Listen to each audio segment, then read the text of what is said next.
Hello Jharkhand, welcome to learners garage education. हम लोग आज बात करेंगे झारखंड सीजीएल एग्जाम 2022 का पेपर 3 टॉपिक के बारे में। और आज का टॉपिक में हम लोग लेंगे जनरल साइंस से रिलेटेड क्वेश्चंस। वीडियो का पार्ट नंबर 14 तक है, बाकी सारे पार्ट्स आप रिवाइज करते रहिए। बहुत ही ज़्यादा लुक्रेटिव होगा। और हाँ, पेपर 3 में यहाँ से 20 क्वेश्चन बन के आएगा। और आप लोग से मैं एक क्वेश्चन पूछने जा रहा हूँ कि आप लोग हिंदी और इंग्लिश के वीडियो ज़्यादा देखते हैं, देखिए उससे आपका सिलेक्शन हो जाएगा। उससे आपका सिलेक्शन नहीं होने वाला है। पेपर 3 और पेपर 2 पे ज़्यादा फोकस कीजिए। ओके, इतना मैं मटेरियल पेपर 1 के लिए प्रोवाइड कराया हूँ, सही बात है, देखिए सही बात है। बट आप लोग ना उतना ज़्यादा सीरियस नहीं दिखते हैं पेपर 3 पर, और पेपर 3 से ही आपका सिलेक्शन होने वाला है पेपर 2 से। तो थोड़ा सा सीरियसनेस दिखाइए, सब वीडियो को भी ध्यान से देखा कीजिए। तो चलिए पार्ट 14 तक है। फर्स्ट टाइम विजिट कर रहे हो तो चैनल से जुड़ जाएं, और अगर अच्छा लगेगा तो वीडियो को लाइक करके कोई भी क्वेरी आएगा कमेंट्स में जरूर बताएं। तो चलिए शुरू करते हैं पार्ट नंबर 14। और हाँ, पीडीएफ वगैरह चाहिए होगा टेलीग्राम ज्वाइन कर लीजिएगा, वहाँ पे क्यूज वगैरह भी रात को 10 बजे पोस्ट किया जाता है। और संडे को टेस्ट होने वाला है आपकी बार, तो आपकी बार थोड़ा सा अच्छे से टेस्ट हम लोग करेंगे, तो उसको कर ज्वाइन कीजिएगा रात को 9 बजे ना, संडे को टेस्ट है। फर्स्ट क्वेश्चन आता है, which of the flowing green house gas causes the highest percentage of green house effect. तो ग्रीन हाउस इफेक्ट आपको अच्छे से पता होगा ग्रीन हाउस गैसेज में, तो आपको बताना है कि कौन सा गैस जो है। अब थोड़ा सा क्वेश्चन अंदर जाकर पूछते हैं, कौन सा गैस का परसेंटेज सबसे ज़्यादा है। तो कार्बन डाइऑक्साइड गैस, मीथेन, या फिर ओजोन, या फिर वाटर वेपर। तो बताइए। तो इसका आंसर होगा आपका, देखिए कार्बन डाइऑक्साइड। क्या होगा, कार्बन डाइऑक्साइड गैस जो है सो वो हाईएस्ट परसेंटेज होता है, या बोल सकते हैं कि सबसे ज़्यादा अफेक्ट करता है हमारा एटमॉस्फेयर को। ओके, समझ गए। अब एक्चुअली में देख लीजिए, एक कार्बन डाइऑक्साइड का गैस का फॉर्मूला क्या होता है, CO2। कार्बन डाइऑक्साइड गैस देखिए हार्मफुल गैस नहीं है, हार्मफुल गैस नहीं है, लेकिन हार्मफुल इस सेंस में है ना कि यह जो होता है कि टेम्परेचर को क्या करता है, टेम्परेचर को एब्जॉर्ब कर लेता है, टेम्परेचर को एब्जॉर्ब कर लेता है, जिसके चलते क्या होता है, ग्लोबल वार्मिंग होने लगता है। तो इसीलिए जो है यह हानिकारक हो जाता है ना। जनरली ऐसे कार्बन डाइऑक्साइड गैस तो आप लोग छोड़ते हैं, जो प्लांट्स वगैरह लेते हैं आप, ठीक है, फोटोसिंथेसिस के लिए, आपको पता होगा। तो ऐसे हानिकारक गैस इस सेंस में नहीं है, ग्लोबल वार्मिंग के लिए रिस्पॉन्सिबल है, इसीलिए जो है आपको देखने को मिल जाता है कि आपको हानिकारक समझा जाता है। बाकी कार्बन डाइऑक्साइड, मीथेन हो गया, ओजोन हो गया, वाटर वेपर हो गया, सारा का सारा जो है ग्रीन हाउस गैसेस में आता है। नाइट्रस ऑक्साइड वगैरह भी ले लीजिएगा। ओके, तो सारे ग्रीन हाउस गैसेस में आते हैं, ध्यान से रखिएगा। अब यहाँ से एक क्वेश्चन बनता है कि जैसे कि आप लोग सुने होंगे कि जो वीनस है वो सबसे हॉटेस्ट प्लैनेट है।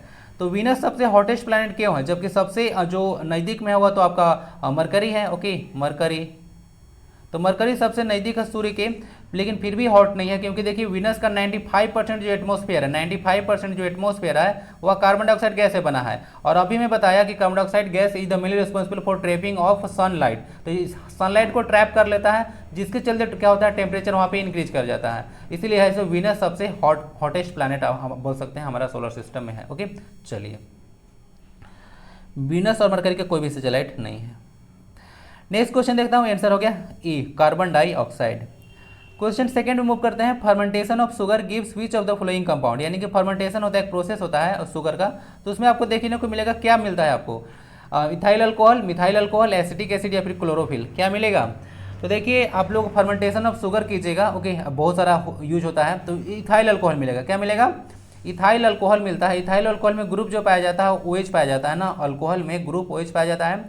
इसका फार्मूला देख लीजिएगा, इथाइल अल्कोहल है ना, CH3CH2OH होगा। ओके, इथाइल अल्कोहल, इसको आप लोग इथेनॉल भी बोलते हैं। क्या बोलते हैं, इथेनॉल। इथेनॉल इसका IUPAC नेम है ना, और इथाइल अल्कोहल इसका कॉमन नेम है।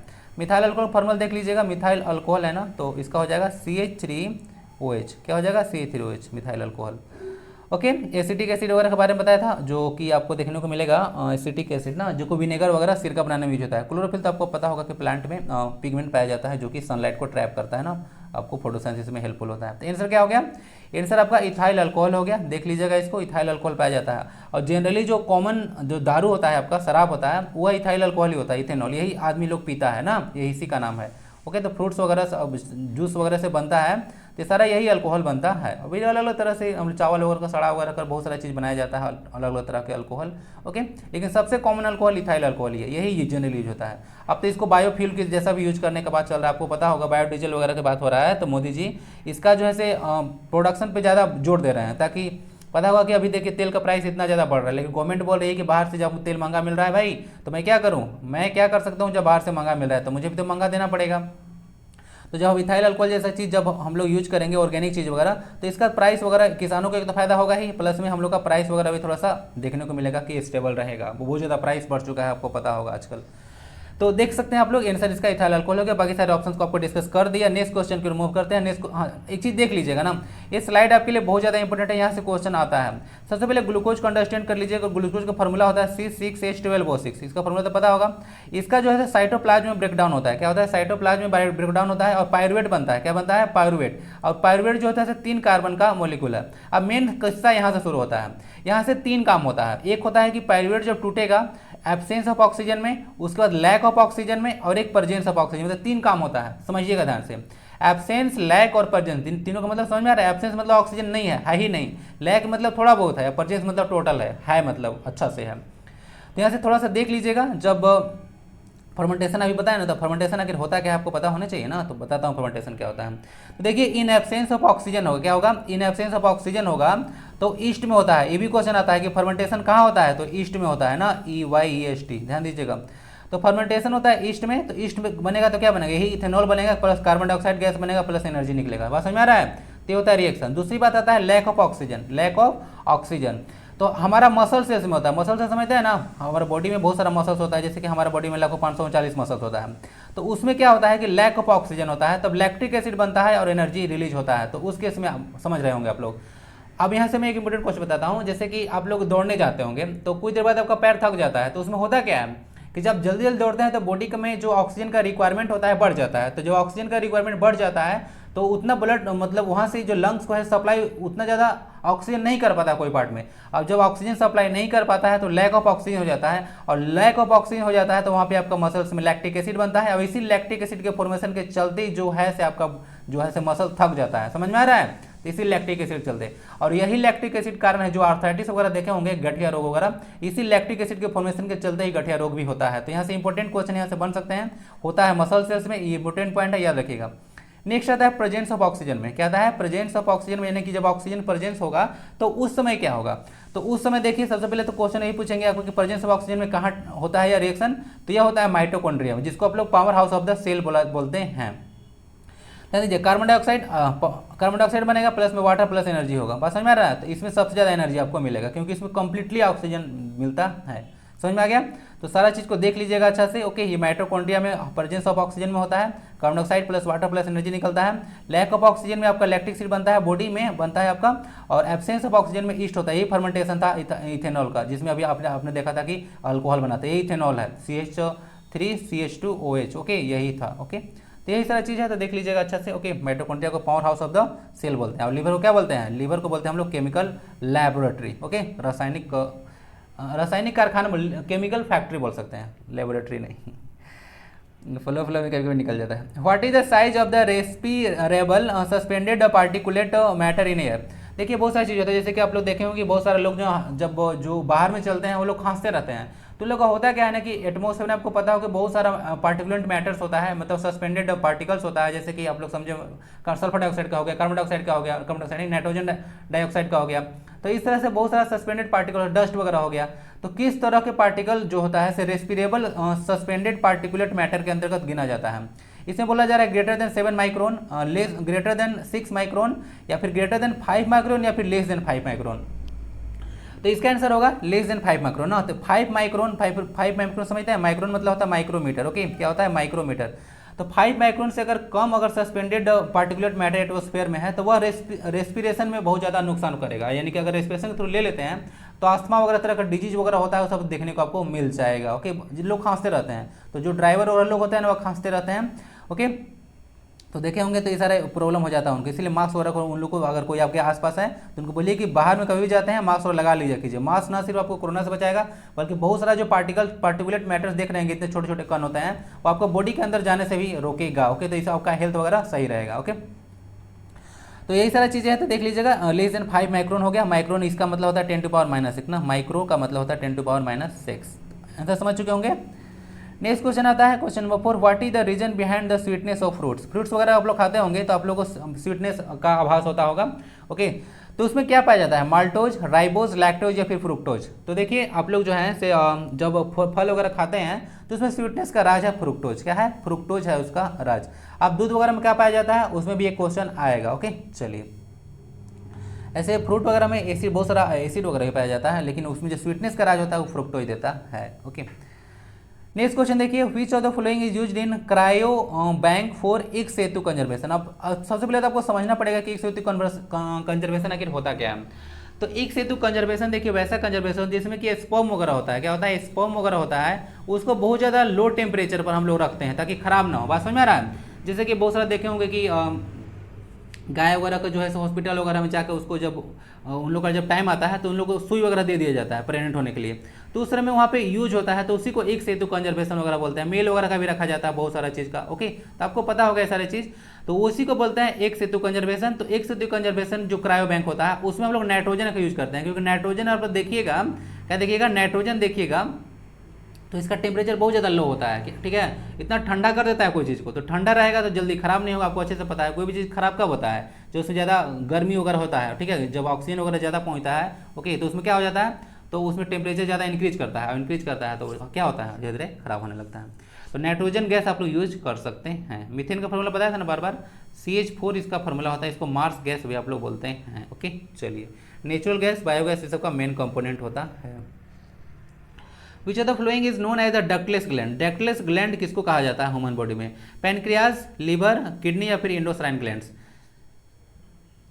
तो देखिए जो डक्टलेस ग्लैंड होता है उसको हम लोग एंडोसाइन ग्लैंड्स को डक्टलेस ग्लैंड बोलते हैं। अब डक्टलेस ग्लैंड क्या होता है, डक्ट मतलब होता है नली, डक्ट मतलब होता है नली, तो ये बोला जाता है कि कुछ कुछ ऐसा आप लोग का अंडर ग्लैंड देखने को मिलेगा जो नली के थ्रू नहीं बहता है हार्मोन, नली के थ्रू हार्मोन नहीं बहता है उसमें, यानी कि फ्लो नहीं होता है। बात समझ में आ रही है। सीधे जो है ब्लड स्ट्रीम में लोग अपना फ्लो को डाल देता है, क्या होता है, सीधे जो है ऐसे ब्लड स्ट्रीम में इन लोग जैसे अपना फ्लो को डाल देता है, इसीलिए इसको हम लोग डक्टलेस ग्लैंड बोलते हैं। अब सारा चीज़ को हार्मोन बोलते हैं। जैसे मैं चर्चा किया था विटामिन डी, विटामिन डी जो है उसको हार्मोन बोला जाता है, क्यों, क्योंकि विटामिन डी जो है अपना सिक्रेशन जो होता है, बनता है विटामिन डी, वो डायरेक्ट जो है आपका ब्लड स्ट्रीम में चला जाता है। ब्लड एक कनेक्टिव टिश्यू है ना, याद रखिएगा, फ्लूइड कनेक्टिव टिश्यू। देखिए इस डायग्राम को मेजर इंडोसाइन ग्लैंड्स के बारे में आपको बताया जा रहा है। यहाँ पे मेल और फीमेल में कुछ चर्चा करेंगे। पिट्यूटरी ग्लैंड देख लीजिए, जिसको आप लोग मास्टर ग्लैंड के नाम से जानते हैं। जितने भी ग्लैंड्स होता है, ओके, उसके हार्मोन को मतलब सिक्रेशन को कंट्रोल करता है। ये पिनियल ग्लैंड है, सबसे छोटा ग्लैंड है ना, पिनियल ग्लैंड सबसे छोटा ग्लैंड है, 0.5 ग्राम इसका जस्ट वेट होता है। उसके बाद देख लीजिए यहाँ पे थायराइड ग्लैंड वगैरह देखने को मिलेगा, थाइमस देखने को मिलेगा, एड्रिनल देखने को मिलेगा, पैनक्रियाज देखने को मिलेगा। उसके बाद ओवरी और यहाँ पे टेस्टिस। ओवरी और टेस्टिस में थोड़ा सा याद रखिएगा, टेस्टिस जो है मेल में पाया जाता है जो कि टेस्टोस्टेरोन हार्मोन को सीक्रेट करता है। ओवरी में जो होता है फीमेल में पाया जाता है जो कि एस्ट्रोजन और प्रोजेस्टेरोन दो हार्मोन को रिलीज करता है। तो इसमें थोड़ा सा याद रख लीजिएगा ना।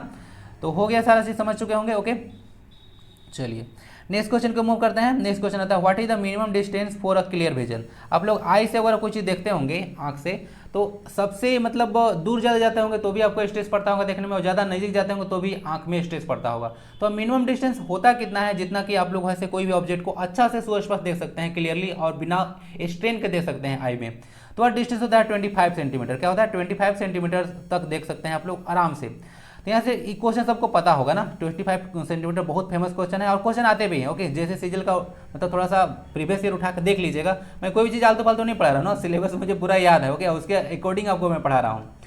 तो 25 सेंटीमीटर आपका देखने डिस्टेंस को मिलेगा। अगर कोई पूछे आपको कि ह्यूमन आई का रेंज कितना होता है, तो 25 सेंटीमीटर से लेकर इनफाइनाइट डिस्टेंस तक आप लोग देख सकते हैं। फॉर एग्जाम्पल आप लोग सन को देख सकते हैं ना, बहुत सारा सन को देख सकते हैं। तो सन अगर देख रहे हैं तो कितना किलोमीटर दूर है, 15 करोड़ किलोमीटर दूर है, जो कि आप आंख से देख सकते हैं, अपना नंगी आंख से देख रहे हैं, विदाउट एनी एड। कोई भी आप लगा रहे हैं क्या, कोई बाइनोकुलर्स वगैरह, तो ये टेलीस्कोप से नहीं देख सकते हैं आप लोग, जो है नेकेड आई से भी देख सकते हैं इसको। इसका मतलब है कि हमारा आंख जो है इनफाइनाइट दूर तक वस्तुओं को देख सकता है। तो इसका रेंज 25 सेंटीमीटर होता है। तो आई का नियर पॉइंट भी पूछता है कभी कभी कि नियर पॉइंट कितना होगा। ओके, निकट बिंदु तो 25 सेंटीमीटर, फार पॉइंट पूछेगा तो इनफाइनाइट लगा लीजिएगा। एक क्वेश्चन ऐसे इंपॉर्टेंट बनता है कि जो आंख होता है, पार्ट होता है, उसमें आपका कौन सा पार्ट डोनेट करते हैं, तो उसमें करते हैं आप लोग कॉर्निया को। ओके, और जो इमेज बनता है वह रेटिना में बनता है। आँख आज तो फिगर लिया नहीं, इसका लेना चाहिए था। जो इमेज बनता है वह रेटिना बनता है, और रेटिना बनता है इन्वर्टेड इमेज बनता है, उल्टा बनता है ना, ध्यान देखिएगा, रेटिना पर उल्टा इमेज बनता है। तो फिर हमको सीधा कैसे होता है, तो वहाँ से जो है ना से ऑप्टिक नर्व के थ्रू सिग्नल जो है ब्रेन तक भेजा जाता है ना, और ब्रेन हमको सीधा करके बताता है कि कोई चीज़ ऐसा है। ओके, चलिए आयोग को समझ में आ चुका होगा। यहाँ से कुछ चीज़ गड़बड़ है ना, यहाँ पे 25 दो बार हो गया ना, तो एक ही ले लीजिए, देख लीजिए अभी ऑप्शन को, इसको कुछ और ऑप्शन करके प्रोवाइड करा दूंगा, 30 सेंटीमीटर कर दूंगा ना। चलिए नेक्स्ट क्वेश्चन को मूव करते हैं। Question 8, which of the flowing bacteria is responsible for the spoilage of milk. आप लोग देखे होंगे कि मिल्क वगैरह आपका खराब हो जाता है, क्या हो जाता है, मिल्क वगैरह खराब हो जाता है तो वह किस बैक्टीरिया के चलते होता है? तो जनरली आप लोग समझते हो कि जो दूध से दही बनता है वह लैक्टोबैसिलस होगा, और ऑप्शन में भी लैक्टोबैसिलस, लेकिन ऐसे मत लगाइएगा, ये आपका गलत हो जाएगा। क्या होता है? गलत हो जाएगा। तो यहाँ से इसका स्यूडोमोनास होगा ना। स्यूडोमोनास बैक्टीरिया है वो जो ऐसे जो दूध खराब हो जाता है आपका देखे होंगे, तो स्यूडोमोनास बैक्टीरिया के चलते होता है। लगभग देखिएगा 65 से 70% जो है से आपका जो है बैक्टीरिया पाया जाता है इसमें ना, जो बैक्टीरिया पाया जाता है वो 65 से 70% स्यूडोमोनास ही पाया जाता है। तो दूध वगैरह को आप लोग का गर्मी में है तो ठीक है, तो फ्रिज जिसके पास फ्रिज होगा तो रख लीजिएगा, नहीं तो 2-3 बार ऐसे उसको गर्म करते रहिए। ओके, उससे बैक्टीरिया जो है से स्यूडोमोनास ज़्यादा नहीं उसमें से ग्रो करेगा, तो दूध आपका जो है से 2 दिन तक रख सकते हैं, ऐसे रखा जाता है। ओके, और बाकी दूध में बैक्टीरिया जो आपको पता होगा जो लैक्टोबैसिलस पाया जाता है, जो कि मिल्क से कर्ड बनाता है। ओके, चलिए देखिए question. As per the WHO world health organisation formed on 7 April 1948 headquartered in Geneva Switzerland. Okay, तो इसके चलते देखिए आपको बोला जा रहा है कि एक सिटी में जो नॉइज होता है, जो आपका देखने को मिलता है कि मतलब आवाज़ वगैरह शोर वगैरह होता है, उसका सेफ लेवल क्या होना चाहिए, यानी कितना जो होता है सेफ लेवल होना चाहिए ताकि आपका जो है से मतलब सिटी सेफ रहे, मतलब ज़्यादा नॉइज पोल्यूशन ना हो। करने का मतलब ये है 50, 60, 70 या फिर 45। ये आंसर आपका 45 होगा ना। अगर किसी सिटी में 45 डेसिबल साउंड है तो उस सिटी को सेफ माना जाता है कि वहाँ पे ज़्यादा नॉइज पोल्यूशन नहीं है ना, तो उससे ज़्यादा होता है तो उसको नॉइज पोल्यूशन के अंतर्गत डाल दिया जाता है। कुछ बहुत सारा जैसे कि पत्ती वगैरह का सरसराहट होता है, अगर आप लोग सुने होंगे। ओके ओके, कॉमन आप लोग फुसफुसाते हैं, विस्पर करते हैं तो 20 डेसिबल साउंड होता है। जो बोला जाता है कि जो कॉमन आप लोग फुसफुसाते हैं उसका होता है 20 डेसिबल। हैवी ट्रैफिक वगैरह में जाइएगा, रोड वगैरह पे बहुत ज़्यादा हैवी ट्रैफिक वगैरह हो रहा होगा तो 90 डेसिबल तक साउंड होता है। ओके, तो ये सारा कुछ होता है। रॉकेट लॉन्च वगैरह होता है उसमें 140 डेसिबल होता है, तो बहुत दूर होता है रॉकेट वगैरह, आपको पता होगा कि 1-2 किलोमीटर लोगों को दूर भेज दिया जाता है कि वहाँ से आपको एक्सपेरिमेंट वगैरह को देखना है, नज़दीक नहीं किया जाता है क्योंकि साउंड बहुत ज़्यादा होता है। तो ये सब चीज़ है। बाकी कॉमन कन्वर्सेशन का याद रखिएगा 60 डेसिबल होता है। ओके, क्या क्या बताया? 20 डेसिबल आप लोग फुसफुसाते हैं ना, विस्पर करते हैं हेलो ऐसे करके शुरू काट भी बोलते हैं वो वाला, तो 20 डेसिबल हो गया। 90 डेसिबल हैवी ट्रैफिक में हो गया। 60 डेसिबल आप लोग कॉमन जो बातचीत करते हैं उसका हो गया। 140 डेसिबल रॉकेट वगैरह लॉन्च होता है वहाँ पे होता है, तो बहुत ज़्यादा नॉइज पोल्यूशन हो जाएगा 140 में। तो यही सारा कुछ चीज़ें हैं, तो इसको याद रख लीजिएगा। बाकी डेसीबेल जो आप लोग दिख रहे होंगे BEL, और डेसीबेल जो है ग्राहम बेल के नाम पर है ना, ग्राहम बेल के नाम पर है। ओके, वही जो टेलीफोन का आविष्कार किए थे, Alexander Graham Bell. Okay, answer क्या हो गया? आंसर हो गया 45 डेसिबल। WHO यही माना है ना। WHO देख लीजिएगा, इसके अभी टेड्रोस अधानोव गैब्रियल इसका अभी देखने को मिलेगा, डायरेक्टर जनरल है ना WHO का। नेक्स्ट देखने को मिलेगा अ मोबाइल चार्जर इज अ या एन। तो मोबाइल चार्जर के बारे में बताना है कि क्या होता है। Inverter, UPS, uninterrupted power supply, या फिर स्टेप अप ट्रांसफर, या फिर स्टेप डाउन ट्रांसफार्मर। तो देखिए ध्यान से थोड़ा सा समझ लीजिएगा, यह जो होता है स्टेप डाउन ट्रांसफार्मर होता है ना। क्या होता है? Step down transformer. Step down transformer होता क्या है कि ज़्यादा वोल्टेज लेता है और उसको कम वोल्टेज में ट्रांसफर कर देता है। पता है ना, 220 वोल्ट लिया था, लगभग आपको कितना देता है? 5 वोल्ट में कन्वर्ट कर देता है। ओके, तीसरा थोड़ा सा आपको पता होगा। तो स्टेप डाउन ट्रांसफार्मर होता है। ओके, तो पता होगा आपको। मोबाइल चार्जर छोटे छोटे क्वेश्चन भी आ सकता है, अगर पूछेगा तब क्या बोलिएगा? स्टेप डाउन ट्रांसफार्मर और स्टेप अप ट्रांसफार्मर। ओके, चलिए चर्चा भी एक बार किया था स्टेप डाउन और स्टेप अप ट्रांसफार्मर, लेकिन उतना ज़्यादा डिटेल में आपसे हमको नहीं लगता है पूछेंगे। हो सकता है डिटेल में पूछते, डिस्कस कर चुका हूँ ना, थोड़ा सा पार्ट आप लोग रिवाइज कीजिए, मिल जाएगा step up transformer step down transformer क्या होता है। ओके, नेक्स्ट क्वेश्चन को मूव करते हैं। Question number 11, which was the principal plant variety which was used during the green revolution. Green revolution पता होगा आपको, जब शुरू किया गया था, कब किया गया था? 1950 के दशक में, याद है आपको? 1950 के दशक में जब ग्रीन रिवॉल्यूशन शुरू हुआ तो उसमें हम लोग किसका वैरायटी के बारे में बात किए थे? जापोनिका राइस है, ठीक है, जापोनिका राइस, इंडियन राइस के बारे में, एमर वीट के बारे में, या फिर मैक्सिकन वीट के बारे में बात किए थे। तो आप लोग को देखने को मिलेगा जब हम लोग बात किए थे जो ग्रीन रेवोल्यूशन के बारे में, तो उस समय मैक्सिकन वीट पर ज़्यादा जोर दिया गया था। ओके, मैक्सिकन वीट पर ज़्यादा जोर दिया गया था। ओके, चलिए नॉर्मन ई बोरलॉग जो है से इसको डेवलप किए थे, इस वैरायटी को ना, मैक्सिकन वीट को नॉर्मन ई बोरलॉग डेवलप किए थे। बाकी father of green revolution India आपको पता होगा, MS स्वामीनाथन को बोला जाता है ना। चलिए नेक्स्ट क्वेश्चन देखते हैं। Which of the following medicine is used for AIDS. AIDS के लिए कौन सा जो है से आपको मेडिसिन यूज किया जाता है? एड्स आपका डिजीज है और HIV इसका वायरस होता है ना। ओके, तो देख लीजिएगा, क्विनिन, पैरासीटामोल, माइक्रोनाजोल, या फिर जेडोव्यूडाइन, इसको एजिडोथायमाइडिन भी बोला जाता है। तो क्या इसको यूज करते हैं आप लोग बताइए। तो देखिए एड्स वगैरह में देखिएगा तो ये जो डी ऑप्शन है जेडोव्यूडाइन, तो यह जो है से आपको दवाई यूज होता है। ओके, और इसका यूज कहाँ होता है, जैसे कि आपको पता होगा कोई अगर मान लेते हैं कोई मदर है, ओके, और इतना बेबी को बोर्न कर रही है या फिर उसके मतलब वो प्रेग्नेंट है, ओके, तो उससे जो है से बेबी को जो है से एड्स ना हो तो उसको रोकने के लिए सब डिजीज दवा का यूज किया जाता है। तो बात समझ में आ रहा है। ओके, तो आपको पता होगा ये सारी चीज़ें, तो ऐसे वैसे बहुत सारा टेक्निक वगैरह यूज होता है ताकि जो बेबी होता है वह स्वस्थ रहे, उसको वह डिजीज ना लगे अगर कोई मदर इन्फेक्टेड है तो। ओके, तो यही सारा दवा यूज होता है। तो देख लीजिएगा इसी का दूसरा नाम यह है। ओके, चलिए जेडोयूडाइन या एजिडोथाइमाइडाइन देख लीजिएगा। नेक्स्ट क्वेश्चन देखते हैं, question number 13, which of the following is useful in the treatment of scurvy disease. Scurvy disease आपको पता होगा, स्कर्वी डिजीज जो है से आपको विटामिन सी के चलते होता है, जिसका आप लोग क्या बोलते हैं, इसका साइंटिफिक नेम आपका क्या है, एस्कॉर्बिक एसिड भी है। क्या है, एस्कॉर्बिक एसिड। तो पपाया से ठीक हो जाएगा ना, ध्यान दीजिएगा। स्कर्वी डिजीज का ट्रीटमेंट करने के लिए आप लोग पपाया यूज करते हैं। जनरली विटामिन सी की कमी से होता है, जितने साइट्रस फ्रूट्स आप लोग देखते होंगे ना, जितने साइट्रस फ्रूट देखते हैं तो उसमें आपका विटामिन सी पाया जाता है। जैसे कि आप लोग नींबू ले लीजिए, संतरा ले लीजिए, आंवला में सबसे ज़्यादा होता है आंवला। ओके, आंवला, ठीक है, इसको इंडियन गुजबरी बोला जाता है। तो आंवला में जो है सबसे ज़्यादा विटामिन सी होता है। तो ऐसा यूज कीजिएगा तो आपको विटामिन सी कमी नहीं होगा। और इस डिजीज में क्या होता है, गम्स वगैरह आपका स्वेल कर जाएगा और उससे ब्लड वगैरह आता है। तो इसका भी डिजीज होगा, समझ जाइए। थोड़ा सा पपाया वगैरह खाइए, विटामिन सी वगैरह का सेवन ज़्यादा कीजिए। ओके, पाया आपको ठीक हो जाएगा। ओके, चलिए नेक्स्ट देखते हैं question 14, the average blood flow through the kidney पर मिनट इज। तो किडनी में देखिए जो है पर मिनट कितना ब्लड फ्लो होता है, 1000 सीसी, 1200 सीसी, 800 सीसी या फिर 600 सीसी। देखिए इसका आंसर होगा 1200 सीसी ना, 1200 सीसी जो है से आपको देखने को मिलेगा किडनी में पर मिनट ब्लड जो है फ्लो होता है।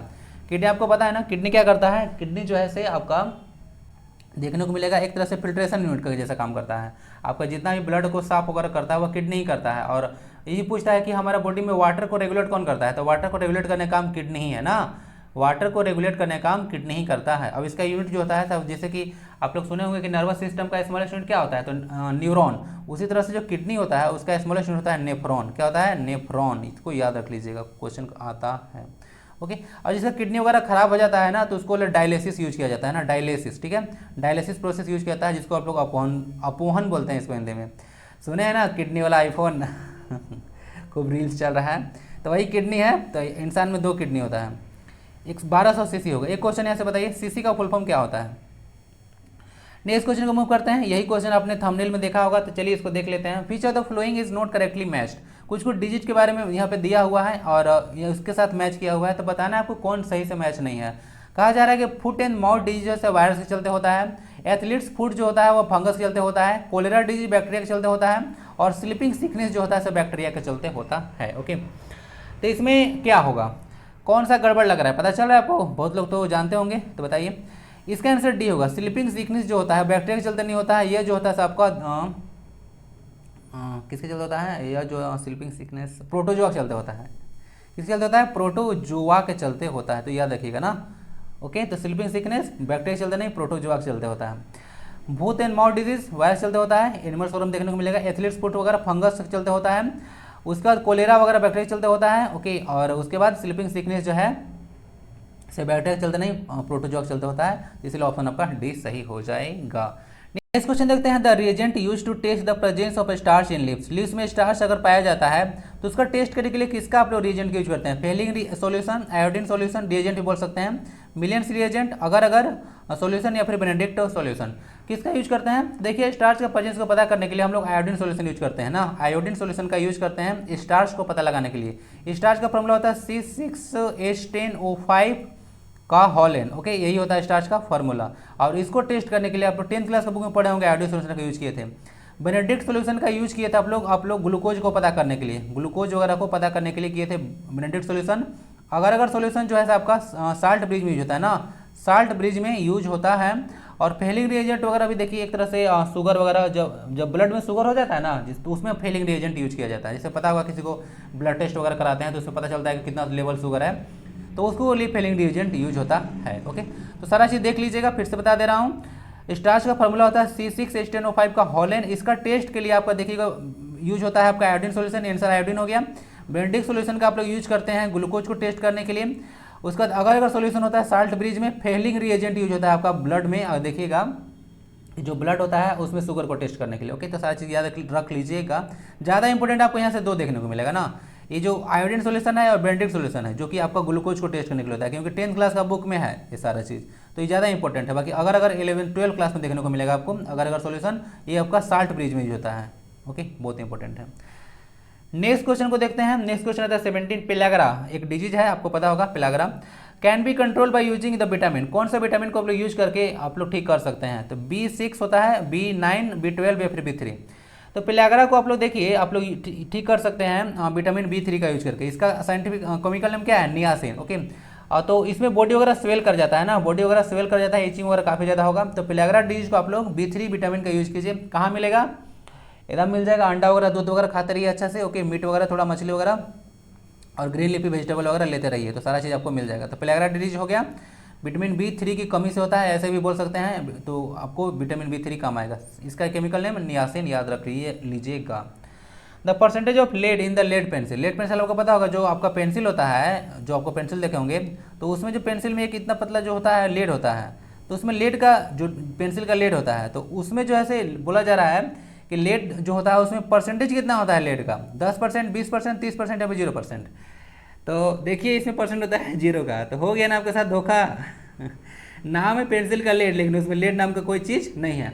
उसी तरह से आपको बताया था कि जर्मन सिल्वर होता है, लेकिन उसमें सिल्वर कोई चीज़ होता नहीं है। ओके, जर्मन सिल्वर क्या होता है? Copper plus zinc plus nickel, ये होता है जर्मन सिल्वर में। ओके, लेकिन इसमें नाम तो सिल्वर है, लेकिन सिल्वर नाम का चीज़ नहीं है, लेकिन होता है जैसे इंसान लोग, लेकिन उसमें इंसान ने तो होता है नहीं।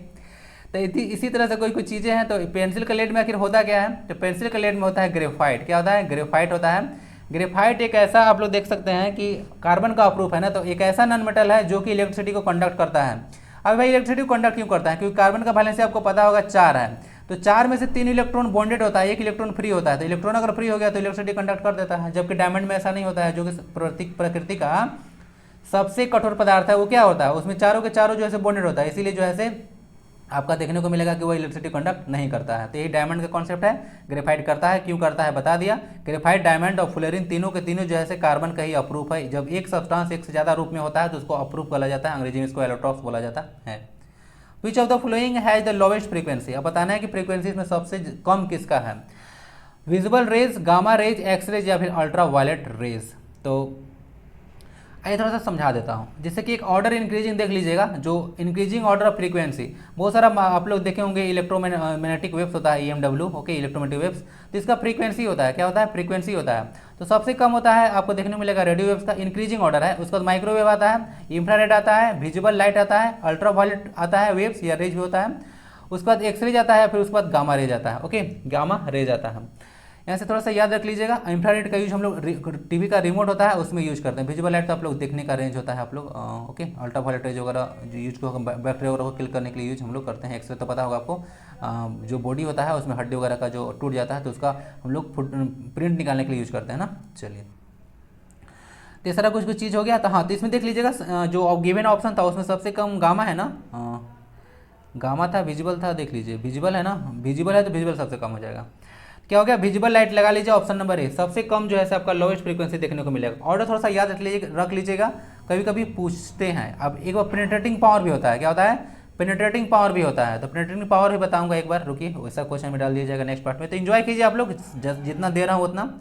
विच of the flowing does not affect the velocity of sound. Velocity of sound आपको पता होगा, उसको जो है कौन अफेक्ट नहीं करता है, यानी कि किस पर depend, sound speed of sound depend नहीं करता है। ध्यान दीजिएगा, स्पीड ऑफ साउंड के बारे में बात कर रहा हूँ, किस पे डिपेंड नहीं कर रहा, लाउडनेस लाउडनेस की बात यहाँ पे नहीं कर रहा हूँ, बस स्पीड की बात कर रहा हूँ। तो देखिए जो आपका देखने को मिलेगा वेलोसिटी ऑफ साउंड, वो जो है प्रेशर पर डिपेंड नहीं करता, बाकी टेम्परेचर वगैरह, ह्यूमिडिटी और डेंसिटी पर डिपेंड करता है, प्रेशर पर डिपेंड नहीं करता। ये क्वेश्चन सुपर इंपॉर्टेंट है ना। आवाज़ थोड़ा सा ना हिंदी वर्षन में नहीं डाल पाया हूँ, क्योंकि मुझे झारखंड का वीडियो लाना है, थोड़ा सा दो बार टाइप करना पड़ता है, तो टाइम तो इशू ऐसे ही रहता है, थोड़ा सा दिक्कत हो जाता है। तो शाम को झारखंड का वीडियो मैं आज डालने वाला हूँ। ओके, अब थोड़ा सा ना दिक्कत हो गया था, मैं तो चाहता हूँ कि रेगुलर वीडियो आए, बट नहीं आ पा रहा है, उसको जल्दी से मैं ठीक करता हूँ। आज तो वीडियो आएगा ही आएगा, अब कोशिश करूँगा कि अब मिस ना करूँ। तो प्रेशर का देखिए, प्रेशर पर डिपेंड नहीं करता है। बाकी देख लीजिएगा 0 डिग्री सेल्सियस पर जो आपका देखने को मिलेगा स्पीड ऑफ साउंड, वो 332 मीटर पर सेकेंड होता है ना, स्पीड या वेलोसिटी सेम कहिए, ठीक है, 332 मीटर पर सेकेंड होता है 0 डिग्री सेल्सियस पर। नेक्स्ट क्वेश्चन को देखते हैं। Submerged object can be located using. Submerge object मतलब सबमर्ज तो डूबा होता है ना, क्या होता है, सबमर्ज मतलब डूबा होता है। चलिए तो देख लीजिएगा यहाँ से, तो राडार हो गया, सोनार हो गया, उसके बाद क्वासार हो गया, फिर पल्सर है। तो देखिए आप लोग अगर कोई डूबा हुआ जैसे समुद्र है मान लेते हैं, तो वहाँ पे कोई शिप वगैरह है, तो वहाँ से कोई चीज़ डूब गया, तो इसको आपको अगर कोई चीज़ डूब गया है पानी में पूरा, तो क्या उसके लिए कोई आदमी जाएगा वहाँ पे देखने? नहीं। यहाँ से हम लोग एक साउंड भेजते हैं, तो वो साउंड से पता कर लेते हैं हम लोग कि कहाँ पे डूबा हुआ है। तो उसके लिए हम लोग सोनार का यूज करते हैं। क्या करते हैं? सोनार का, SONAR का यूज करते हैं। ओके, अब सोनार और रडार आखिर होता क्या है, तो आइए चलिए फुल फॉर्म बता देता हूँ, टेंशन ना लीजिए। एक होता है सोनार, क्या होता है, एक होता है सोनार और एक होता है राडार। सोनार का होता है साउंड, सोनार का होता है sound, N S for sound हो गया, N for navigation, navigation, navigation and ranging, sound navigation and ranging. Radar का होता है रेडियो, रडार है ना, radio detection, radio detection and ranging, यही फुल फॉर्म होता है दोनों का। तो समझ गए, तो यही सोनार होता है। रडार वगैरह बहुत सारा आप लोग एरोप्लेन वगैरह ये सब यूज होता है। ओके, तो आप लोग पता होगा रडार वगैरह उसका यूज, हमारा क्या लोकेशन वगैरह प्रेजेंट में कहाँ पे जा रहा है, उसमें रडार यूज होता है। ओके, और सोनार का यूज आप लोग समझ गए होंगे। ये क्वेश्चन यहाँ से थोड़ा सा याद रख लीजिएगा, जो प्राध्वनि होता है साउंड के बारे में बताया, 17.5 सेंटीमीटर दूर होना चाहिए ना। अगर आपको प्राध्वनि सुनना है, प्राध्वनि समझते हैं ना, आपको प्राध्वनि अगर सुनना है तो यहाँ से सोर्स से जो रिफ्लेक्टर होना चाहिए उसका डिस्टेंस लगभग 17.5 मीटर होना चाहिए, तभी आप सुन सकते हैं। बाकी पल्सर को फास्ट मूविंग स्टार्स को पल्सर कहा जाता है। और लेजर का फुल फॉर्म ध्यान दीजिएगा, लेजर का होता है, आपको लेजर का बताया था ना, लेजर का फुल फॉर्म याद रख लीजिएगा, कभी कभी ना पूछ देते हैं। लाइट एम्पलीफिकेशन, लाइट लिख दूँ, रुकिए लिख देता हूँ। लेजर का फुल फॉर्म में थोड़ा सा याद रख लीजिएगा, होता है light, light amplification, light amplification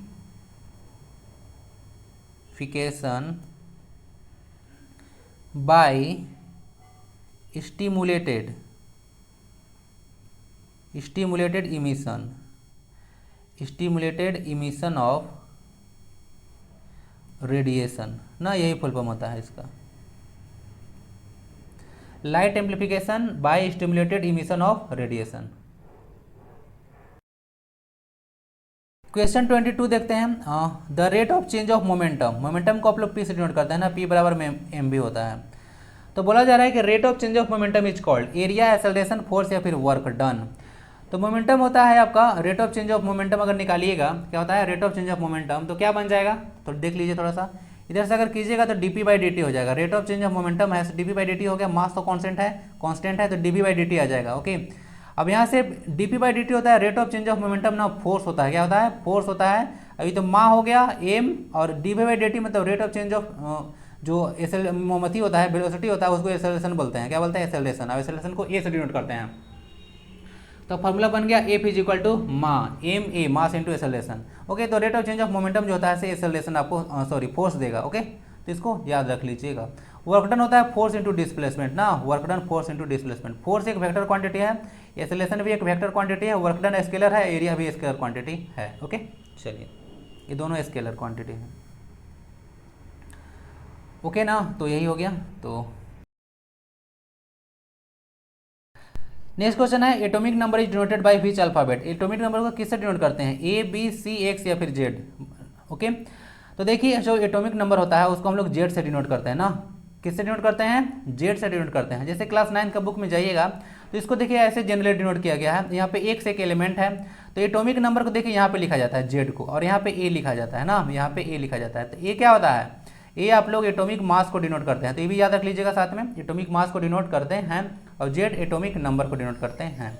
okay, चलिए मॉडर्न पीरियोडिक टेबल में अभी 118 एलिमेंट है, आपको अच्छे से पता होगा, और और अभी वो भी एटॉमिक नंबर पे ही है ना। अब आधुनिक जो मॉडर्न पीरियोडिक टेबल है वो हेनरी मोजले जो है तैयार किए हैं मॉडर्न पीरियोडिक टेबल। ओके, तो इसको याद रखिएगा। ओके, चलिए question 24, aluminium oxide is an. Aluminium oxide देखिए ये फार्मूला होता है Al2O3। तो एल्यूमिनियम ऑक्साइड एक कैसा ऑक्साइड है, एसिडिक, बेसिक, न्यूट्रल या फिर एम्फोटेरिक। तो देखिए सब तो पता होना चाहिए, एसिडिक, बेसिक और न्यूट्रल तो पता होना चाहिए। तो एम्फोटेरिक आखिर होता क्या है? तो इसका आंसर ना एल्यूमिनियम ऑक्साइड जो होता है ना, उसका आंसर एम्फोटेरिक ऑक्साइड ही होगा।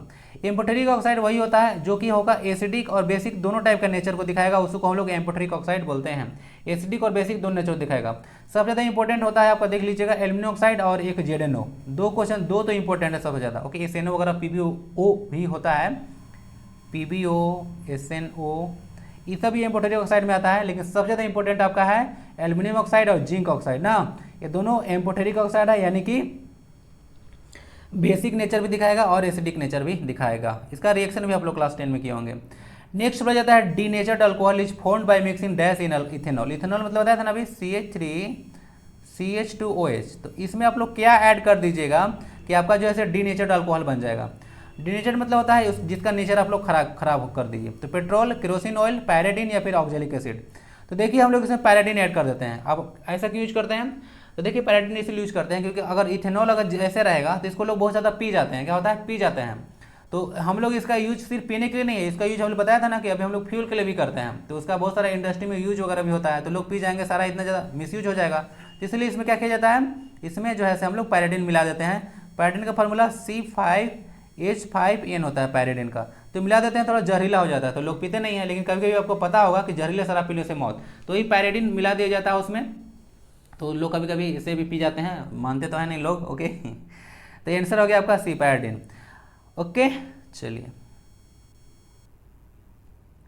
डीनेचर्ड अल्कोहल हो गया। ओके, तो ये सारे कुछ क्वेश्चन थे जनरल साइंस से, तो इसको भी एंजॉय आप लोग जरूर किए होंगे। यहाँ तक आते हैं जस्ट लिख दीजिएगा। बाकी मिलते हैं शाम के वीडियो में। स्वस्थ रहें, मस्त रहें, पढ़ लिखें, व्यस्त रहें। मिलते हैं शाम को। वंदे भारत।